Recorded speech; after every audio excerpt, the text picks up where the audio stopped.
اسرائیل کا ایران پر حملہ، اس حملے کے بعد ایران کی اعلیٰ قیادت آیت اللہ خامنہ ای سمیت کیا وہ محفوظ ہے اور کہاں پر منتقل ہوئی ہے؟ اس بارے میں عامر صاحب سے بات کرتے ہیں۔ عامر بھائی، حملہ اس نے کر دیا، اب ایران کی جو اعلیٰ قیادت ہے آیت اللہ خامنہ ای سمیت، مسعود پزشکیان سمیت، وہ محفوظ ہے یا نہیں، اور اگر محفوظ ہے تو کہاں پر ہے؟ دیکھیں یہ ساری جو ہے خبر اس لیے آئی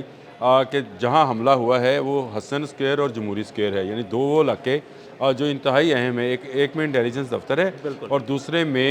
علی خامنہ ای صاحب کا آفس موجود ہے، اور انہی پر حملہ کیا گیا ہے۔ حملہ ان کے قریب ہوا ہے، شکر ہے الحمدللہ کہ علی خامنہ ای جو ہیں وہ محفوظ ہیں۔ میں یہ خوشخبری دینا چاہتا ہوں، نہ صرف وہ محفوظ ہیں بلکہ ان کو منتقل بھی کر دیا گیا ہے اس محفوظ پناہ گاہ میں جو ان کے لیے پہلے سے تیار کردہ ہے، اور یہ پناہ گاہ جو ہے کسی ایٹمی حملے میں بھی تباہ نہیں ہو سکتی۔ اس لیے یہ کہنا کہ ایران جو ہے اس کی اعلیٰ قیادت کو نشانہ بنانے کی جو کوشش کی گئی ہے وہ کامیاب رہی ہے، یہ بالکل غلط بات ہے۔ ایک بات اور طے ہو گئی اس میں کہ امریکہ اور اسرائیل نے مل کر یہ حملہ کیا ہے۔ اب اسرائیل کی طرف سے بیان آ گیا کہ امریکہ اس حملے میں شامل ہے، تو جرالڈ آر فورڈ والی خبر بھی جو کہ اس وقت حیفا میں موجود ہے وہ تصدیق بھی ہو گئی کہ امریکہ اور اسرائیل نے مل کر اس لانگ رینج میزائلز کا جو ہے مظاہرہ کیا ہے، جس کے بعد ایران میں 3 جگہوں پر، کیونکہ ایران کی طرف سے کہا گیا ہے کہ 3 جگہوں پر جو ہے دھماکوں کی آواز سنی گئی، وہاں کی نیوز ایجنسی نے اس خبر کو شائع کر دیا ہے۔ اور اس میں کتنا نقصان ہوا ہے، کتنے لوگ جاں بحق ہوئے ہیں، یہ تو نہیں پتہ، لیکن اس وقت ایک ایمرجنسی کسی صورتحال ہے جو نافذ کر دی گئی ہے۔ تمام سکولز بند ہیں، اسٹاک ایکسچینج بند کر دی گئی ہے، بینکس جو ہیں بند کر دیے گئے، ورک فرام ہوم کا جو ہے کہہ دیا گیا ہے تاکہ ٹریفک کم سے کم ہو اور پینک نہ پھیلے، اس کے لیے تمام انتظامات کر لیے گئے ہیں۔ لیکن ایک خبر اور بھی ہے اس کے ساتھ ساتھ کہ پورے ایران میں جو ہے فوجی تنصیبات کی نگرانی سخت کر دی گئی ہے، میزائلز جو ہیں وہ نکال لیے گئے ہیں، لوڈ کر دیے گئے ہیں، اور یہ جو لوڈنگ ہے میزائلز کی یہ اس بات کی نشاندہی ہے کہ اگلے آنے والے چند منٹ چند گھنٹے میں جو ہے ایران اس کا جواب دے گا، اور جو کہ دینا بنتا بھی ہے، کیونکہ آپ نے پرامن ایران کو جنگ کا جو ہے وہ شکار بنایا ہے۔ دیکھیں نا، ایک طرف مذاکرات کیے جا رہے یہ تھے، تو سارا ڈرامہ تھا، اور ڈرامہ کیے جا رہے تھے، جیسے ہی جرالڈ آر فورڈ پہنچا انہوں نے حملہ کر دیا۔ اچھا بات یہ ہے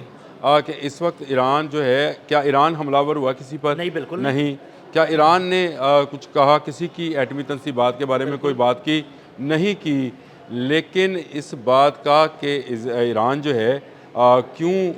ایک قوت بنتا چلا جا رہا ہے اتنی پابندیوں کے باوجود، کیوں وہ اسرائیل کی مخالفت کرتا ہے، کیوں وہ فلسطین کے لیے آواز اٹھاتا ہے، کیوں وہ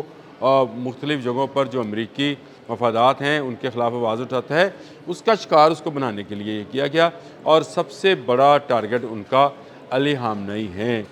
یہ بات یاد رکھیے، اس حملے میں طے ہو گیا کہ انہوں نے اٹیک کیا علی خامنہ ای کے دفتر کے قریب۔ ہاں جی بالکل، جو میں نے آپ کو بتایا جمہوری سکوئر اور حسن سکوئر کے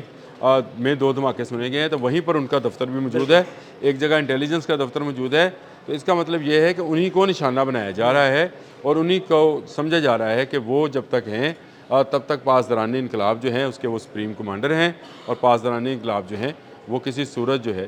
مذاکرات یا ایران جو ہے نہیں آئے گا، کیونکہ علی خامنہ ای نے ہی یہ بیانات دیے تھے کہ خون کے آخری قطرے تک جو ہے ہم اس کا مقابلہ کریں گے اور ہم کبھی جھکیں گے نہیں۔ امریکہ کے یہ مطالبات کہ آپ اپنا ایٹمی پروگرام رول بیک کریں اور آپ 1% بھی یونانی میں افسردہ نہیں کر سکتے، لیکن اب آ گئی وہ خبر باہر جو کہ میں بہت عرصے سے کہہ رہا تھا، کہ وہ کہہ رہا کہ آپ اپنے تمام جو نیوکلیئر